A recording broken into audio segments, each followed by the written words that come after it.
Welcome to the Successful Life Podcast. I am your host, Corey Barrier, and today I have my friend Nick Small. What's up, Nick? What's up, man? I appreciate you having me on here. Yes, sir. So, Nick, you can tell everybody about you way easier than I can. And so I'll probably butcher part of it, and you've done some really cool things. And I'm super excited to hear about those things. So let's just tell everybody a little bit about yourself. Who are you? What are you doing? I'm a guy. Everybody says they're an entrepreneur. All right, I'm entrepreneurial.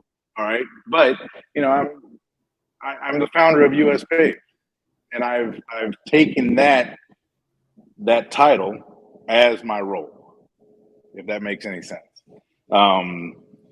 Focusing on this company, this mechanism that helps a lot of people, and we employ many people, and we develop a family here, and basically that's who I am. I've got two boys, but US Pave is my third boy, my third child. And that's it needs constant love, it needs constant attention, and the more attention to detail you give anything, the better the outcome is always going to be. Whether it's your kids, whether it's your relationship, whether it's friendships, and business. This what you build. And so you asked me. That's what I've considered myself to be as of late. In my early career, I was an entrepreneur, starting companies and stuff like that. It sounds fun, right? It sounds fun until you get in. It sounds a lot of fun. Yeah. And people think that business owners have it made because of fill in the blank, whatever their perception is. But there's a lot, dude. There's so many moving parts to running any business, for that matter. And one thing that I think a lot of people don't think about is, you have to manage a lot of people. You got to manage a lot of money. You got to manage a lot of people outside of your company. It's just a lot of stuff, a lot of layers. And to get to, the size company that you've got and the success that you've had, it's hard because most people don't make it. Most businesses don't make it. Yeah, there's a million reasons why. Yeah, absolutely. So what do you think the difference was with you? Why did you make it? I don't know how to give up. That's the number one thing. I don't know how to give up. I've had many failures. I've had way more failures than successes, but it's just keep going. You just keep going. And the thing is, it's like you're just not stopping. A couple core things of that I stumbled on early. Number one was, building the brand. I lucked into it. All right. I'm going to tell you a lot of lucky that has happened in my life. But building the brand, the little nuances, attention to detail, because when you're a business owner, you're starting out, you don't have funds. There's no money. There's no money. John Damon wrote a book, The Power of Broke. And I think the whole premise of the book is, anybody with $1 million can go learn how to go make another $1 million. But take that guy with no money and have him go make that $1 million. That's a hard $1 million to go fucking make.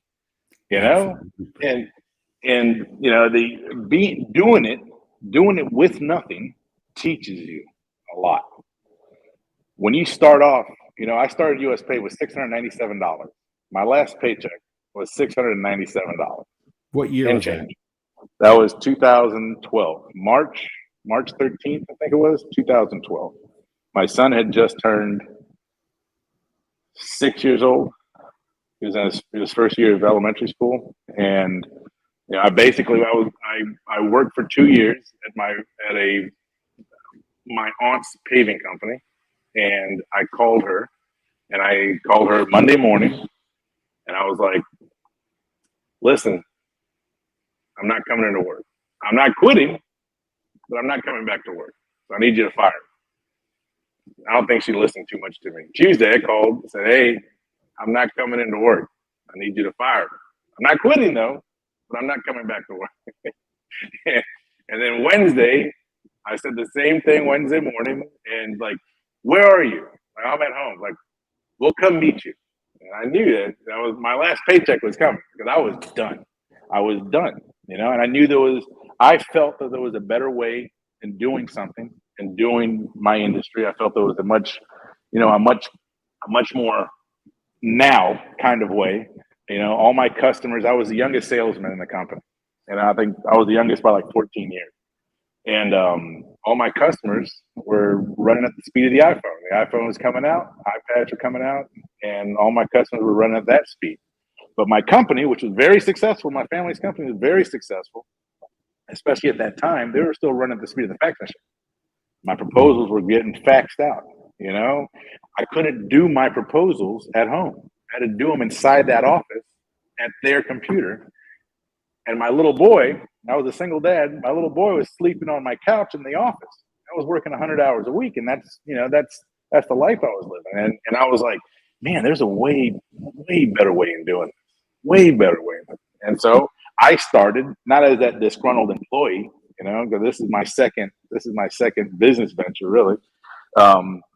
I started I saw an opportunity, and I was like, man, I'm going to go exploit this, you know. One of the main things that I learned early on was not getting into something with lots of competition. You know, there's a finite amount of customers in whatever industry you're doing, you know, and you've got to judge the space around you on what your competition is doing. Where do they lack, basically, you know? And so I focused on what the competition wasn't doing. I focused on my customers. My customers were my age. You know, we were, you know, late 20s, early 30s, wanted stuff done right now. And so, you know, my industry is the most antiquated part of construction there is. I mean, more so than roofers. I mean, you can have a very green building, LED lights and solar panels and all kinds of stuff. And the parking lot's still made out of concrete and asphalt. Nothing's changed. So I looked at it, I was like, man, this is such an industry wanting some forward progression.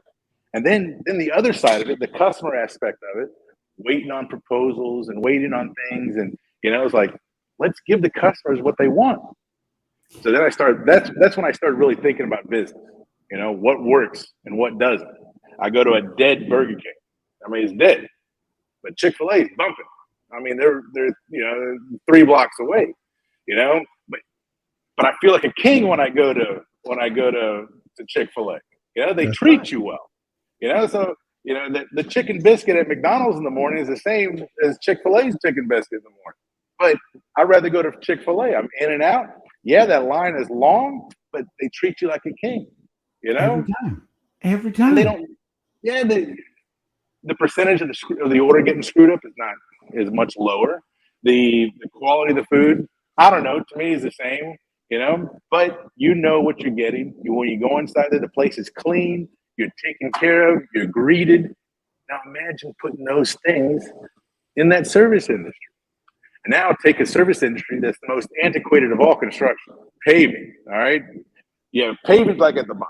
Maybe then roofing above that. Then everything else really is you know, it's a lot more in today's world. So you take an industry like that and you put you plug in those things that you see work in other industries, and now you build your brand around that. And that's what US Pave is. You know, US Pave. You call, it gets done. You know, you call, we show up. Hey, you get the proposal. I mean, how many times we get jobs because the competition doesn't show up? Oh, you know? It is mind-blowing. It's like I said, you know, in our industry, we're a service provider. All right, we're not a tech company. We're not selling new cars. We're not selling Rolexes. We're selling, you know, things that people need. And if you give the people what they need, you're going to get business. You're going to get business. Now, in the beginning, you got no money. You can't advertise. So you got to go knock on doors, and then you got to give them that personal service, And Nick Small is out there next to that pothole that's getting filled by his two guys that he was able to hire for the first time, And that's what happens, and that's how you start building. That's how you start building that organization, And like I said, a lot of it's luck.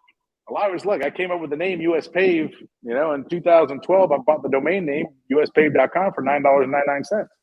I mean, on GoDaddy. But I had to have that name.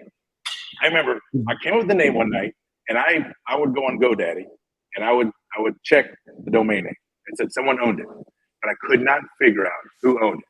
And I didn't have the money to go hire one of those companies. I didn't have the money to go hire one of those companies to find out who owns that domain name, so maybe I can buy it. I didn't have the money to go buy it anyway. So for 3 or 4 months, I would check that domain thing 3 or 4 times a day. And I remember one time, it was July something, so it's coming up on the anniversary. The July something, 3 o'clock in the morning, I checked who owns uspave.com, and it was available. Out of the blue, it was available. Earlier that day, it was not available. But at that moment, it was available. So I bought uspave.com, uspave.info, uspave.org. I spent like $60 on domain name just so I owned it. And I knew I had to have it, So then it came, okay, I got to have a logo. So I was like, and that logo, I remember, it's attention to detail, little tiny things.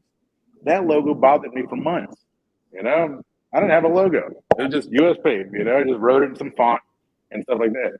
So then I was like, well, what is US Pave? So the premise of US Pave, yes, we're going to serve its customers, but also I'm going to take this antiquated industry and bring it into the 21st century. US Pave, there's a lot of future to US Pave. There's a lot of future. So then I started, I don't know if you can see the logo going on. So I remember the old NASA logo, the original NASA logo. Yeah. You can't get much more future than that. That's a good point. That's really. And then I just incorporated it into the website. So I made a uspave.com logo, and then that was it. Why? Because I didn't have the money for marketing. I didn't have that money, So my total invest was a couple $100. I had now I had a name and I had a logo. So now I need a website. Before I bought a piece of equipment, before I bought a saw, before I bought a plate compactor or rented a building, anything, I started my website. And I knew that I had to build a mechanism for people to call. Yes, I can go cold call. But it's going to come a point where I'm just servicing my cold calls, and I'm going to build this organization. And this organization is not Nick Small; it's US Pave. And so that's I wanted to build this foundation so that then other people, other sales guys, estimators, because that's really what they are. They're not sales guys. I don't want them hard selling people. I want them servicing people. And we get these sales guys. So now I build this platform where the calls can come in. And now I focus on the people that go get the stuff done. And that's the key point. That's the key point. I always go back to Chick-fil-A, because Chick-fil-A happens to find the 16 and 17, 18-year-old kids that enjoy doing a good job. They're not getting paid any more than the people down the street. They're getting paid $10 to $15 an hour. I saw a sign outside of Chick-fil-A. Now hiring $10 to $15 an hour. I see McDonald's now hiring $19 an hour, $500 bonus. But it's the culture. It's the people. It's where it's building that organization that you want to get the right people. So now you focus. You focus on that. You focus on getting the right people, and everything else falls into place. Everything falls into place. US Pave did this, and it would grow. When I'd push the gas pedal, it would grow. And then I'd let it coast, and I'd push the gas pedal, and let it go.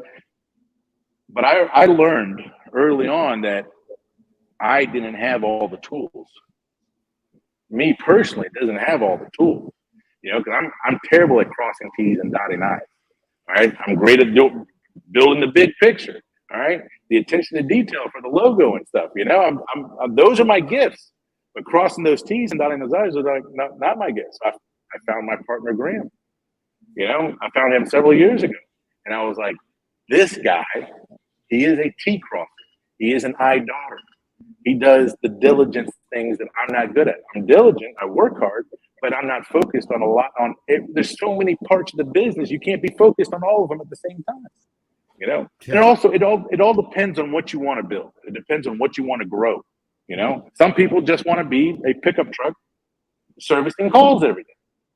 And that's fine. Some people want to build the organization with the pickup trucks and the guys servicing calls every day.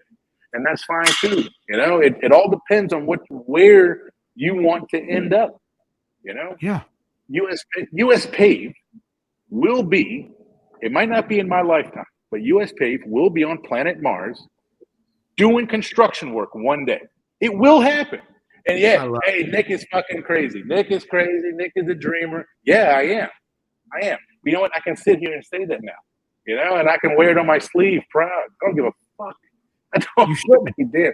Yeah, because US Pave will be on planet Mars doing construction work one day. Like I said, it might be 50 years from now, but it's going to fucking happen. Corey, people are going to be living up there. So I'm going to dream that big. I love that, dude. Guess what? And if you fall a little bit short of that big ass dream, you still crushed it. I'm paving on the moon. I'm paving on the moon instead. You know, I mean. So one thing I wanted to ask you about, Nick, you didn't like start out, you know, working and paving all day every day, right? And the reason I'm asking this question is because, you know, I work with people in the trades, multiple different trades, plumbers, movers, HVAC, doesn't matter. But I've struggled with that identity because I'm not a tradesman. I'm a sales guy. Like, I know how to teach you how to sell. I know how to teach your techs how to be killers. I don't know how to teach them how to do plumbing, or I don't know how to teach them how to install an air conditioning unit. And so that really held me back for a long time. And I think you can talk about that for a minute. I can't, because starting from nothing, I've had to subcontract a lot of work. At one point, we were subcontracting 90% of the work. We were just, you know, US Pave was a sales company that happened to do paving. There's two companies you need to be. You need to be an accounting company. You need to be a sales company that happens to do whatever trade you're in if you want to be vastly successful. You don't have to focus on those things. You don't have to focus on those things given how far you want to go. Like I said, some people are happy, you know, servicing calls every day and making a good living, because you can make a great living doing that. You know, you can make six figures doing that and not having that, you know, all that other stuff. But, you know, I knew early on that's not where I wanted to go. So US Pave in the beginning sounded a lot bigger than what we were. So I concentrated on doing in-house just some of the small things, some of the small repairs, you know, some of the line striping. I'd have to subcontract all the bigger stuff to bigger companies. There's a million guys. There's a million people that does amazing work that do not know how to go get the jobs. So you marry those things together, and you surround yourself with those people that complement those things. I've got guys in the office that know how to go get the work. They have no idea how to go get the work done. I've got guys in the office that know how to get the work done, have no idea where to go get the work. You know, and then that's the biggest thing. There's a bunch of people out there that does amazing work that has no idea how to go get jobs all the time. And building that sales organization, because that's what we built first. That sales organization kept a lot of companies fed, a lot of smaller companies fed, and then you learn from those companies. And then sometimes, you know, those opportunities lead to different places. How many times, hey Nick, I've got a lead on this job. They'll give you the job. Can you go talk to him? All the time. But I can't go do the job that he can do because he's an amazing paver, you know? And it's realizing all those things and then putting stuff together, putting the pieces together. Everybody's different. I mean, we live in a 7 billion population world. That's a 7 billion different people. Ain't nobody alike, and then managing these personalities and finding out, who's sensitive to this and who's arrogant about that and who can do this great job and who sucks at doing this. But you know what? They can do this other thing amazing, And then me as a business owner, you got to put all those people together and you got to manage a lot of personalities, a lot of personalities. So what you're saying, Nick, is you got to have the right people in the right seats on the bus for the bus to run. Yeah, because you can you can have the right people in the wrong seats and the bus goes sideways. Right. Right. Now you see what I mean? And it doesn't matter about intelligence level. It doesn't matter about education level. It doesn't matter, their experience level. It matters. It matters on those individuals and who they are. You can have the best sales guy. Remember, I'm not selling stuff. I'm servicing customers. I don't need my sales guy going and trying to upsell them. Let's repave this entire place when it doesn't need it. Just needs some repairs. Yeah, it's great. Go sell it. It's a great job. But you know what? I'm in it for the long haul. I'm going to be doing this. I'm going to be in this industry, probably pissing people off when I'm 85 years old. They're going to have to run me out. I'm not going to retire. Like, what am I doing? Retire? But I'm going to be involved in this stuff, because I dread the day that I become irrelevant. I think about that all the time, like there's going to become a day when I'm no longer relevant, and I've met those people.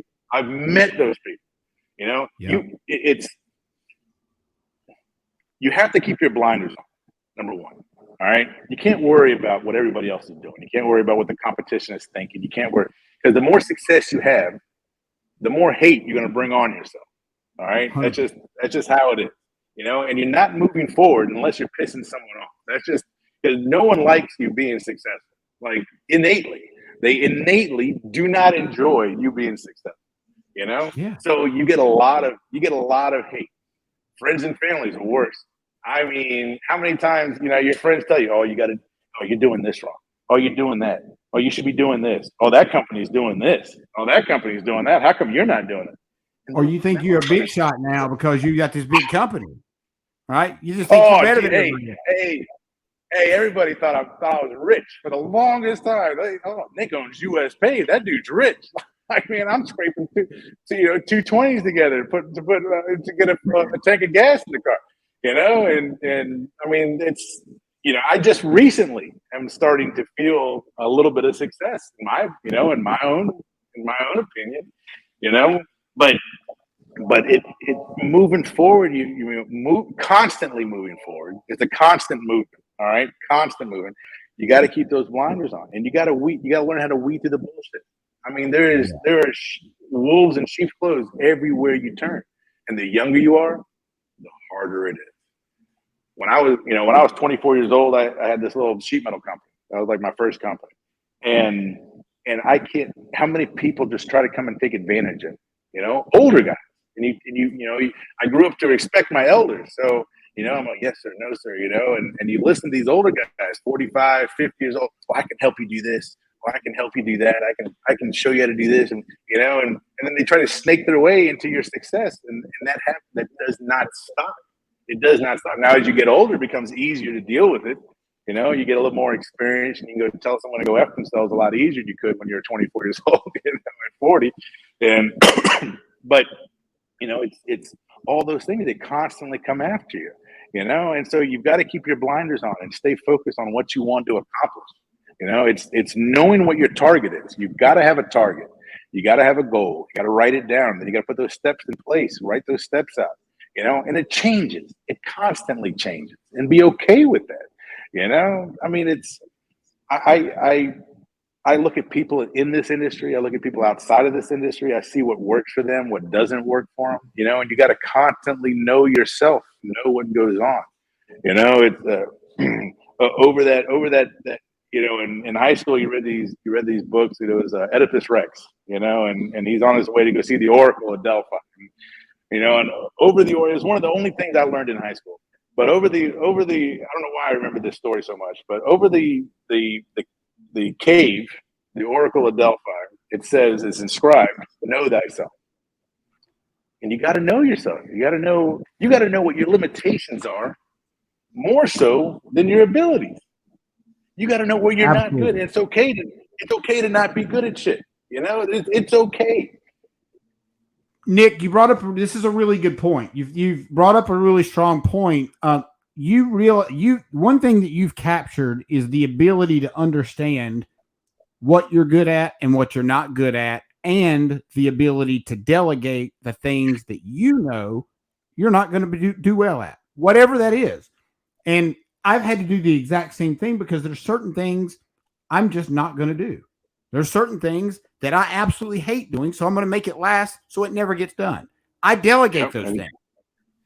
Yeah, I have to. And and the thing is, you've got to be diligent with that.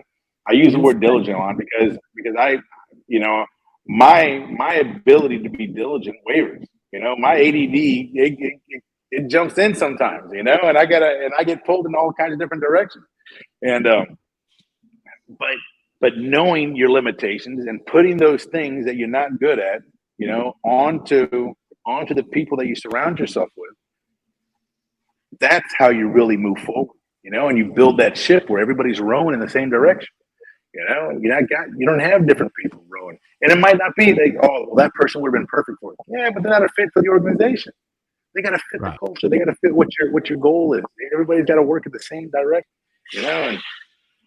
And some people that become that's easy for. That's easy for them to grasp. A lot of them it's not.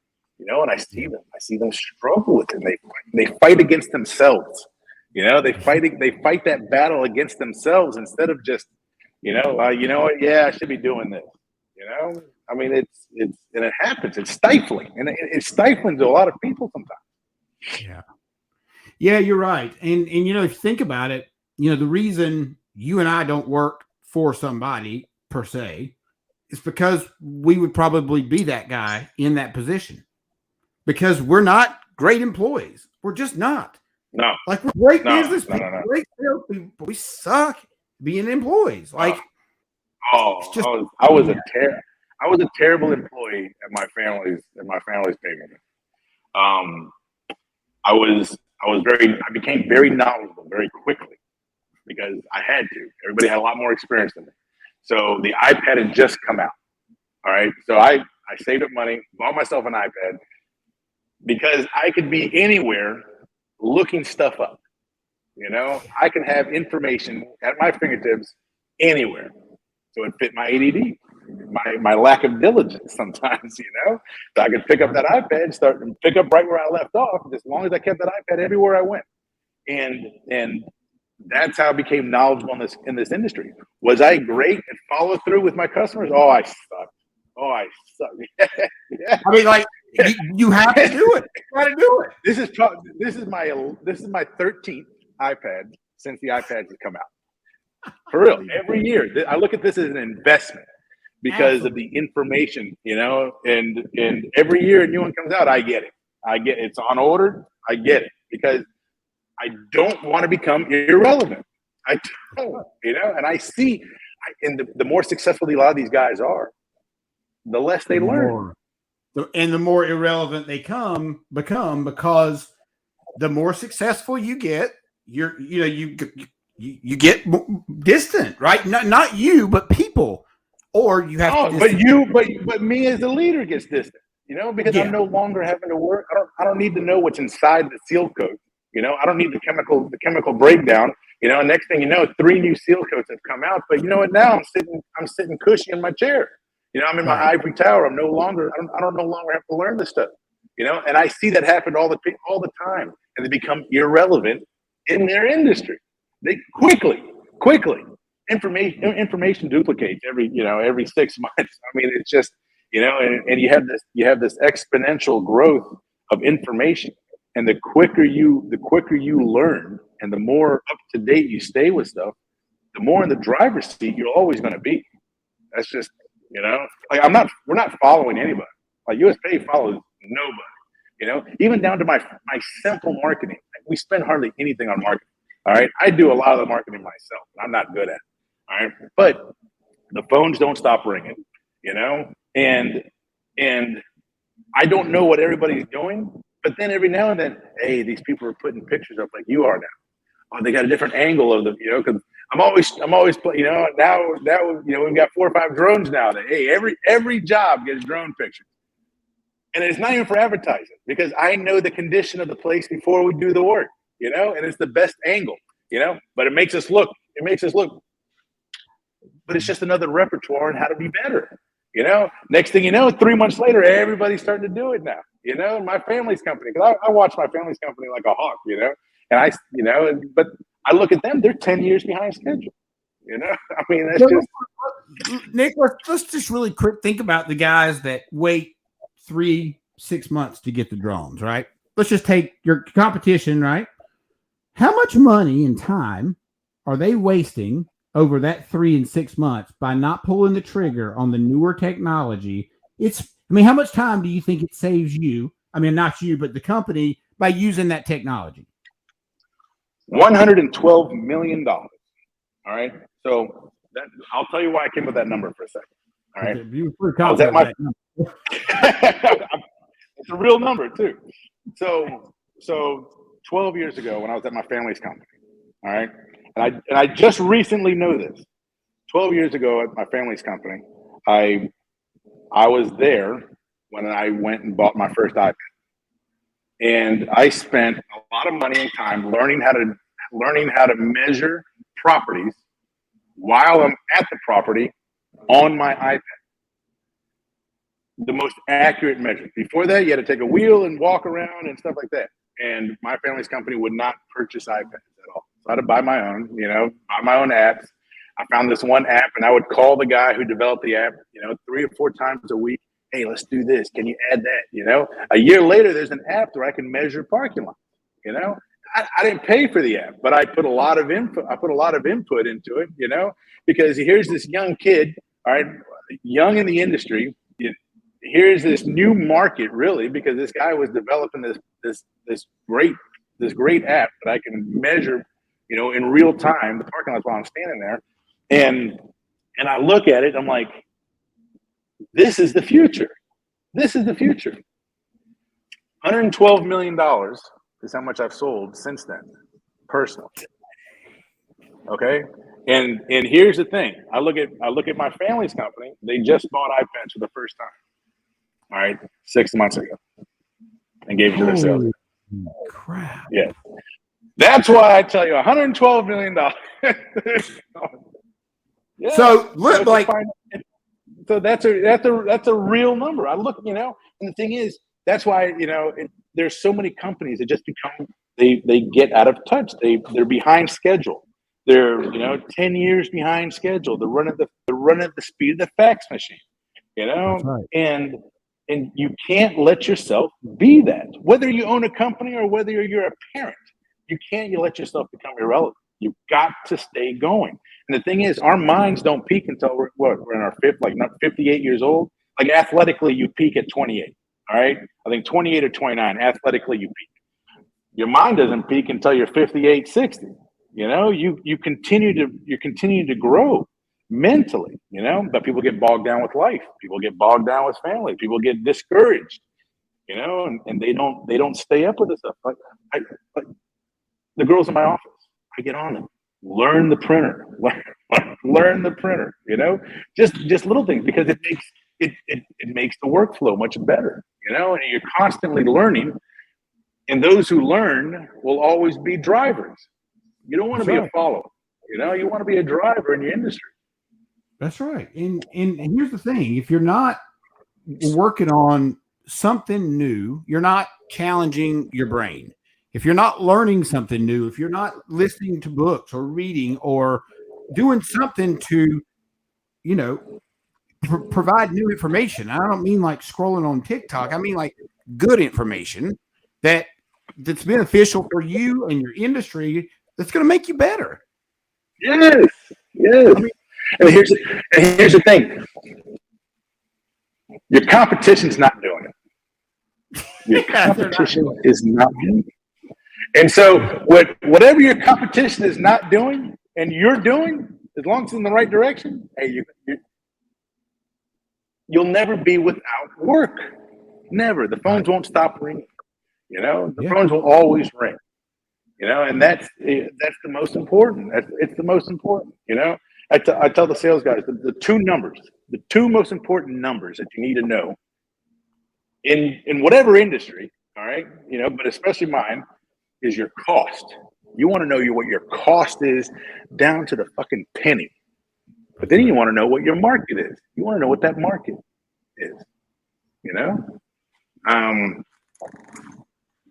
Customers don't like to waste time.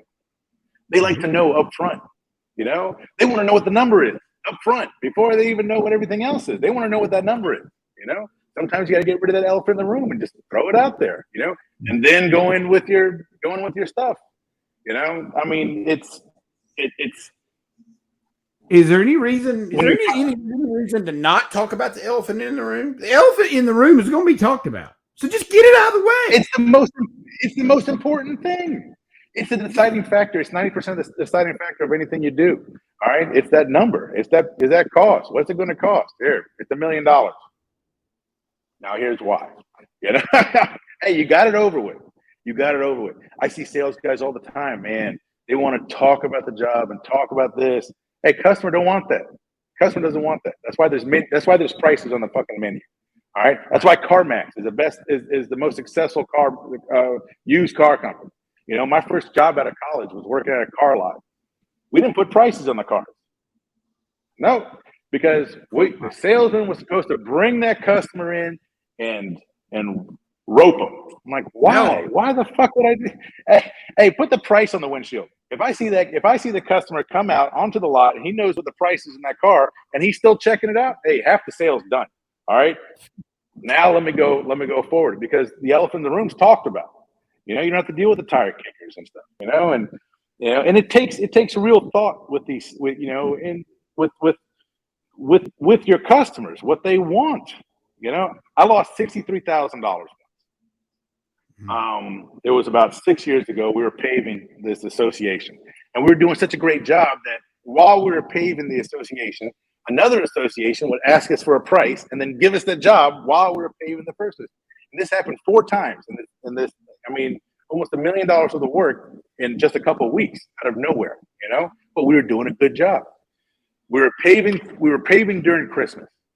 On Christmas Day, we had like 15, 20 phone calls over and over and over again. Finally, I was like, man, who the fuck is calling? So I answered the phone, and the guy is screaming and yelling. I thought, one of my rollers on a job site had rolled down, ran into a car or something, No, the guy was, my driveway is not as black as my neighbor's driveway. And I lost it. I was like, are you kidding me? You're calling me on Christmas Day about this? He was the vice president of the association. The next day, they fired us. I lost $63,000 that day because I didn't kiss an ass. When you've got a company and you've got customers that feed your company, you've got to constantly keep your customers happy. And that's not just by shaking their hand and, hey, are you happy? No, it's every little thing. Before and after pictures, maps, detailed maps. Of what you're doing, the outline of what you're doing, a good scope of work that's intelligently thought out, that you're actually going to follow. The attention to details, the things that cost you nothing. Because we, as business owners, we start companies with no money. That's right.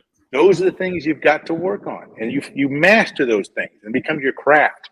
And and attention to that customer is your number one thing. You might fuck the job up, but I'm going to go fix it. But that customer still likes it because I was the one that told them I fucked up first. And I've got a plan to go fix it. And that customer don't have to worry about nothing. Customers hire you to do something they cannot do. Right. And you provide that something better than anybody else, you'll always have fucking customers. It's really simple. It's really simple. I watch Gordon Ramsay. You ever watch Gordon Ramsay?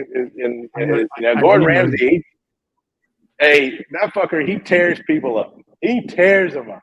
And he gets on them. And you watch these owners have no clue, because what's most important to those owners is themselves, their way of lifestyle, or their time. Oh, this is my time. I have to, and they care more about themselves. You know what? That's fine. Their world will always be great. But you want to build a world that includes all kinds of other people, you've got to focus on the people, whether it's the customers, whether it's your employees, whether it's whether it's the providers, your mechanics that fix your equipment for you, whether it's whether it's the guys delivering the water for you, whatever it is, you treat those people great. You'll always have business. You'll have a business that succeeds because you have the best employees. You have a business that succeeds because you have good customers. And there are good customers and there are bad customers. And the better you build the organization, the easier it is for those bad customers to get weeded out. That's just right. how it is. And employee. If you got, company culture is one of the most important things. And I got to tell you, like, it starts with you. And usually I don't have great conversations when I have to say it starts with you. Right? Yep.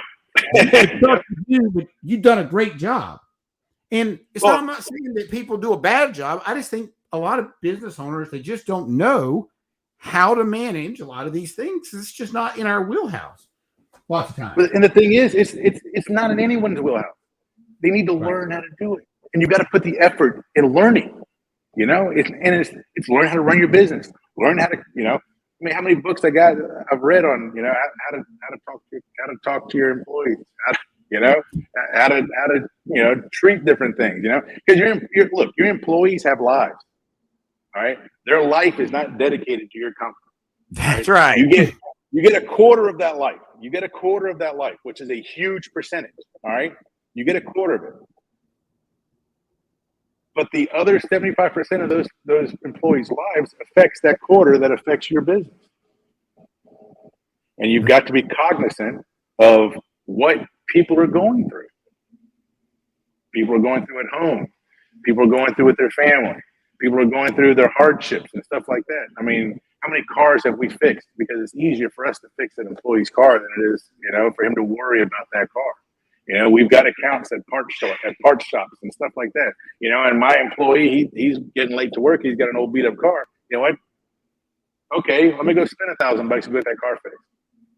Right, because it benefits you and it benefits him.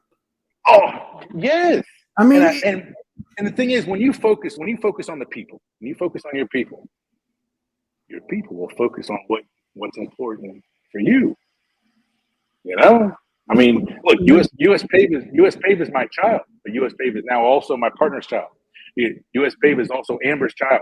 US Pave is also Kelly's child. It's also, everybody that works here, and we're all US Pave. It's a part of our life, and that 25% of the life you give that company is going to take care of the other 75% of the life that you want to go enjoy. Right.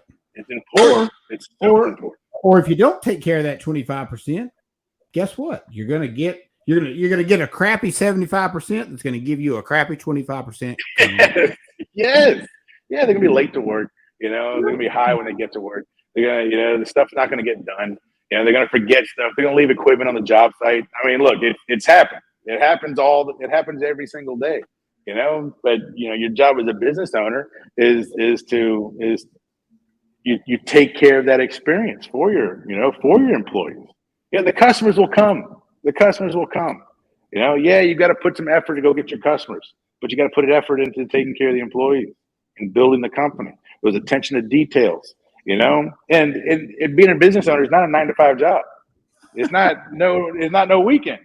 It's like I have been inside this office at any hour of any day. I have been here. All right. There's not an hour of any day that I have not been inside this office, sitting inside this chair at one point or another, and that's just how it is. It's my other child. Yeah. It is my other child. And you know, look, every day someone, hey, are you looking to sell you looking to sell your company? I'm like, no, I'm not. And neither are my kids, and probably not their kids. All right. And I get joy in saying that now. You know, in the beginning it used to piss me off because I get probably asked 4 or 5 times a week, hey, you looking to sell your company? You know, but now I tell them, like, nah, I'm not selling. My kids ain't selling either, so don't bother them about it. You know, I mean, and whether they're here or not, you know, I mean, it is what it is.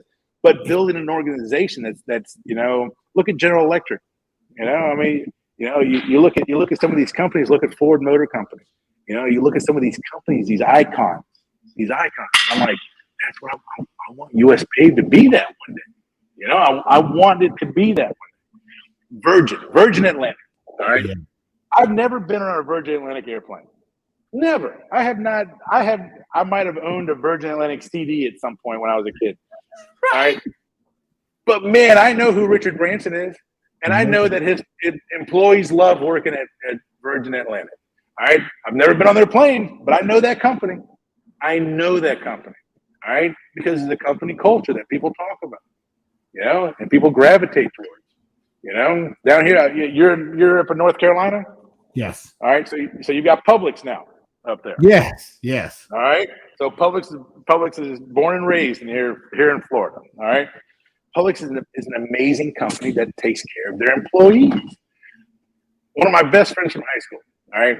She has worked at Publix all throughout high school, went to college while she was working at Publix, and is now a general manager of one of the stores at Publix. And I remember her like, oh man, I can't wait till next year's profit check. You know, oh, I can't. You know, it's having those discussions. You know, for the last 25 years of how well she likes Publix. I'm like, man, I've got to fucking build an organization that gets talked about like that. You know, that's what I want to build.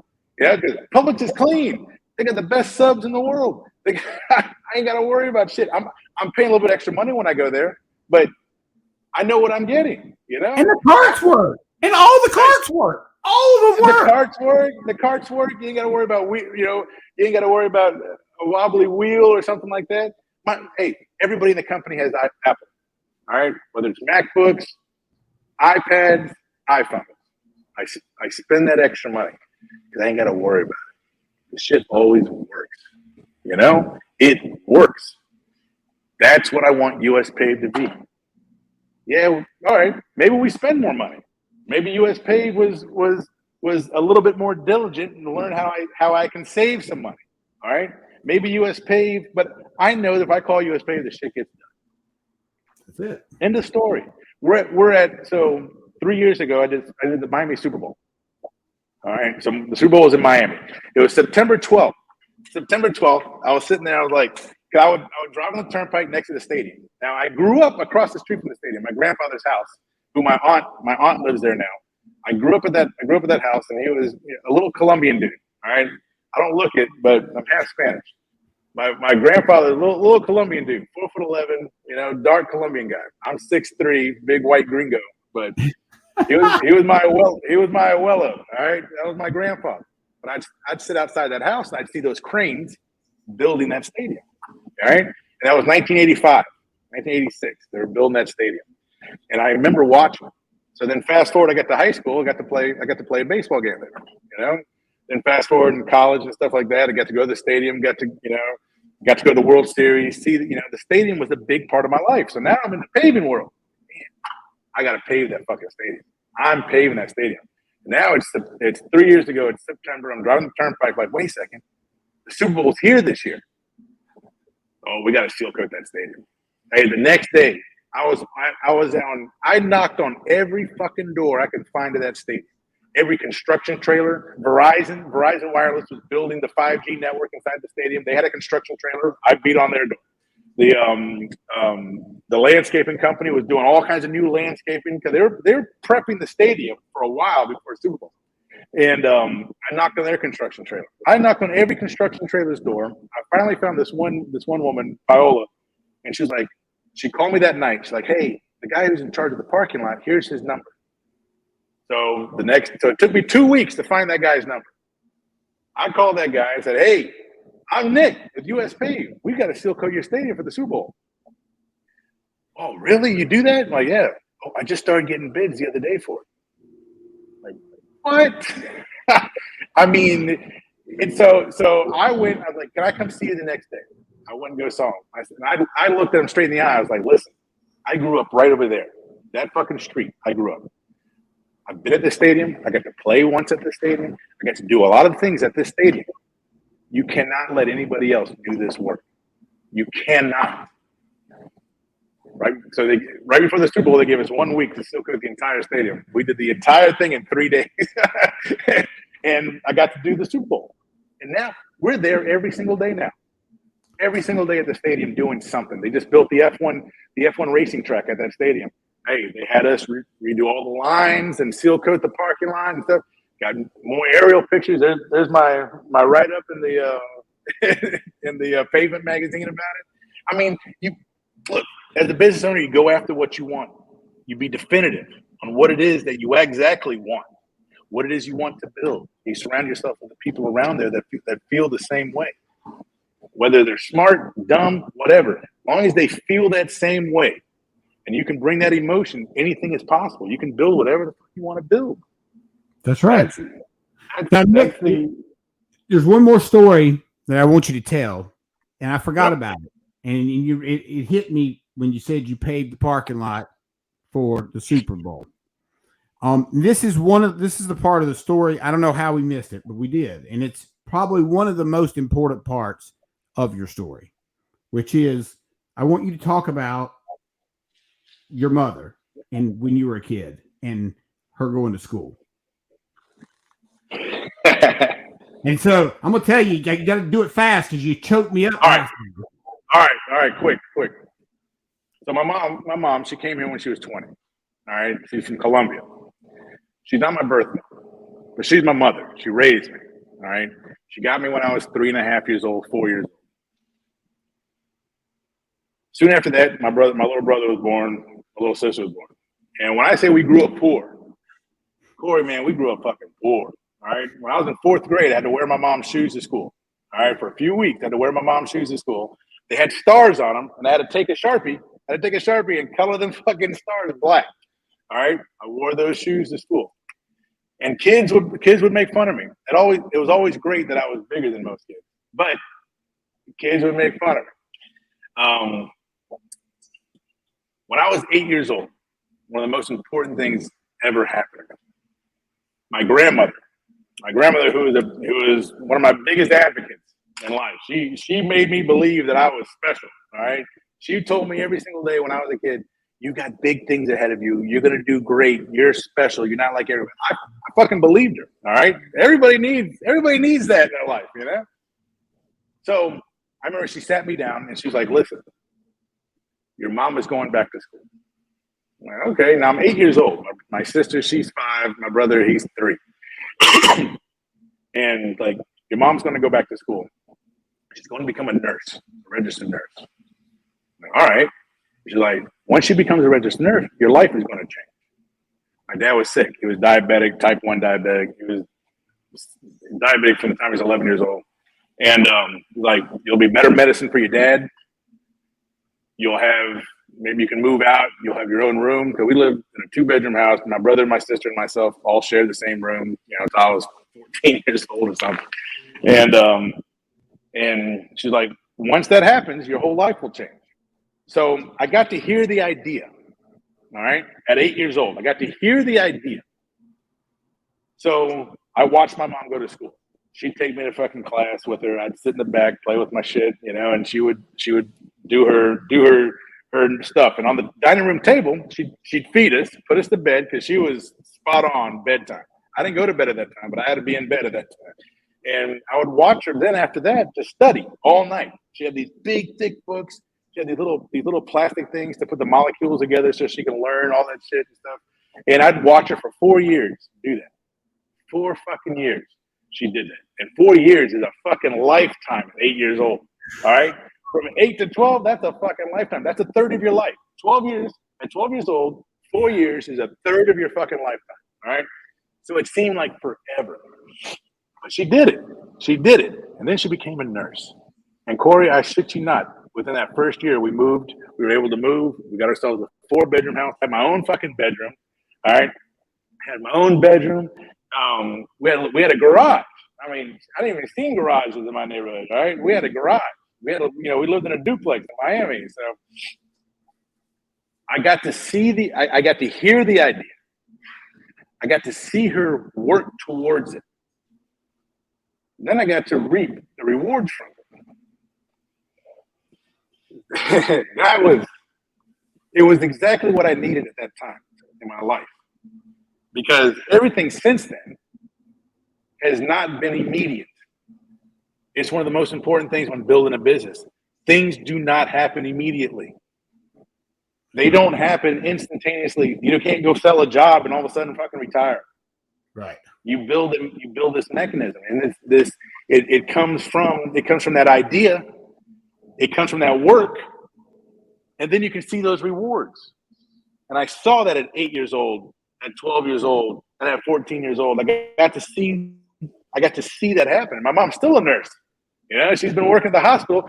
That hospital just gave us a huge job. We're going to be redoing that hospital. All right? And it's because of that, I think, that I've been able to follow these paths. You are how you're raised. Yeah. Whether you were raised or whether you raised yourself or whatever it is, you're a product of the surroundings growing up. I got to see that at the right time. I got to work it. I got to see the experience. I got to see her, and I get to see her the life she's got now. My dad died when I was 20. I mean, it helped prolong his life. She was able to take care of 3 kids, one that wasn't her blood. She treated me like her own. She beat my ass and everything, just like I needed it. All right, she was my mother. And but it provided, it built the family. Now she didn't build an organization or anything like that, but she built me. That's right. And that's the thing. I can't, I'm not going to repay her for that. I can't. Yeah. But I got to see that, and how lucky is a fucking kid at 8 years old seeing something like that? I would say at the time you thought it was a death sentence, but right now you realize it was the best thing that could ever happen to you. Oh, I mean, I didn't think too much about it. My grandma telling me, "Oh, your mom's going to do this and stuff," But it helped me. It helped me further on. When I'm 28 years old, say, I'm going to go build the biggest paving company the world has ever seen. I ain't done it yet, but I plan on it. I'm working on it. That's right. And it helps a person like that. And we all have little nuances in our lives that we've experienced that helps us in whatever it is we're trying to do. That's right. 100%. One of the best lessons. 2 more minutes. One of the best lessons I ever learned. All right. I played football in high school, like a lot of us did. And I got to play afterwards and stuff, but we were ranked 6th in the state of Florida. Being ranked 6th in the state of Florida is big time. Florida's big time football. All right. We were ranked 6th in the state of Florida. We were going up against South Dade High School, which was like an hour and a half drive from us. And, down here it's dense. Schools are 10, 15 minutes away. That place was an hour and a half drive, and they were ranked 4th in the state. So it was 2 big time schools going against each other for the district championship. And man, district championship, you got a jacket. I was feeling myself inside that jacket, Corey. Feeling myself. We all were. That day I walked into the locker room. The whole locker room was quiet. Not a sound. You couldn't hear anybody. And right there I was like, man, we're gonna go fucking win this game. This is the first time a bunch of 16, 17, 18-year-old kids are quiet and we're all focused on one thing. We get on that bus. We get on that bus, we get down to South Dade, and we play. I played tight end, defensive end. And I think one of those games I didn't leave the field. Like I played both positions. And I played every down in the entire game. And I remember we were winning by 2 points. And it was 4th, and we had the ball. We were on their 30-yard line. So we were on their 30-yard line. We had the ball. It was 4th down, but 4 seconds left, and the clock had stopped. Coach came out, and he's like, he looked at our quarterback, Eric was his name, and he was like, Eric, you dance around with the ball, you all are district champions. Verbatim, that's what that fucker said. All right, I'm in the huddle. I'm 4 seconds away from the district championship. Hike the ball. I go out for like a little boot. I'm looking at Eric. All of a sudden, we hear the buzzer go off, and we start jumping up and down. We're district champs. Eric spikes the ball, and I look at him because he's right across from me. He spikes the ball, and I knew. I was like, oh, no. I look over, and there's the yellow flag. And I knew right then. I was like, oh, no. Game can't end on a penalty. They gave them the ball back with no downs, with no time left, one play. And it was the only field goal the kid kicked all fucking year long was that 30-yard field goal against us. And they won the district championship game. Corey, I was fucking devastated. I was devastated. Hey, I'm 42 years old. I'm still talking about that game. It took me 5 minutes to get over it. 5 fucking minutes. All right? Now, there's people that I played with that are still not over that game. But it took me 5 minutes to get over that game. But I sat there, and I went through every play that we played in my head. I went through every fucking play. And, Corey, there wasn't a play I could have played better. University of Arizona was after me after that game. I was talking to Boston. They were after me after that game. Like, all these colleges and stuff. I could not have played a better game. But we lost. I was okay with it. It took me 5 minutes. After I went through every play, and I was like, I could not have done a better job. But that's the difference. I'm okay losing. I'm okay losing if I gave my all. If I tried everything. I'm not going to go bid a job, all right, and be sour if I lost it to the other guy, if I did everything I was going to do. If I gave him the right scope. If I gave him the right numbers. You know, sometimes you lose, and it's okay if you're in it. That's another teaching point in my life was that. There was that moment. My mom doing her thing and losing that district game taught me that I can go after anything I want to do as long as I go after it with my whole heart. And if I don't make it, I don't make it. It wasn't made to be. I go after the next thing. And like, look, we're all products of instances that taught us stuff. But we got to be open and aware to those instances and self-reflect and look at how it affects us and how we can be better. As long as you're trying to be better, as long as you're working on being better, because you're never going to be perfect. You're never going to attain that perfection. As long as you're working to get better, everything around you will constantly get better. Whether it's relationships, whether it's business, whether it's money, whether it's whatever it is. Whether it's an old car that you're trying to restore, as long as you're working on it, it's going to get better. The same thing with ourselves, man. It's action. You know, sometimes you just have to take action because a lot of people just don't take action. Man. And the thing is, a body in motion stays in motion. A body at rest stays at rest. And the minute you stop moving, it's hard to start back up again. It's hard, man. I see people fall by the wayside of it. Well, we started this podcast talking about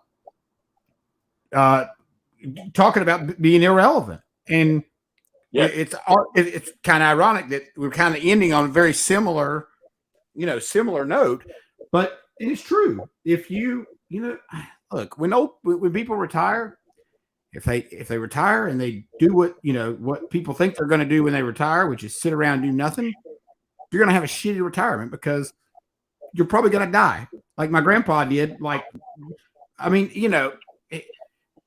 my grandpa actually lived a long time after he retired, believe it or not, but he was active. He played golf. I mean, I don't know how active he was active at 80 years old.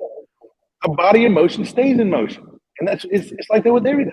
I tell my mom, like you're not retiring. You're not retiring. Yeah, no. Once you retire the house, you're coming over here. You're at US Pave doing something. It's like you're not retiring because and like I said, that's with everything. With it, it's chasing knowledge, chasing your craft, chasing being better, chasing your relationship and your family, your kids, or you know, whatever it is, as long as you're working on it and constantly working on it, you know, it's chipping away at that marble stone to make that masterpiece. You know, as long as you keep working towards it, you're going to get there, you know? And that was, which goes back to how I don't know how to quit, you know, I don't know how to quit. So you put that that little piece of pepper into that mix, you know. You know, my mom taught me how to go after something. You know, that football game taught me how to. It's okay to fail. You know, and you don't know how to fucking quit. Like, you can get some stuff done. Yeah. Nick, this has been such a great conversation. If you could tell, I don't know, tell US Pave. We know that they can find you there, but where else would you like tell people to find you? I mean, I'm not. I've got a Twitter account. I'm not really on there that much. You know, I'm on LinkedIn a little bit. You know, and Facebook. But you can Google Nick Small US Pave, and you'll find me. You know, my email is nick@uspave.com, and you know, however people can find me if they're looking. I'll link everything in the bottom in the show notes. So you absolutely. Well, Nick, I appreciate it, brother. Thank you for coming on. Oh man, I appreciate you a lot, Corey, a lot, man. My pleasure, dude.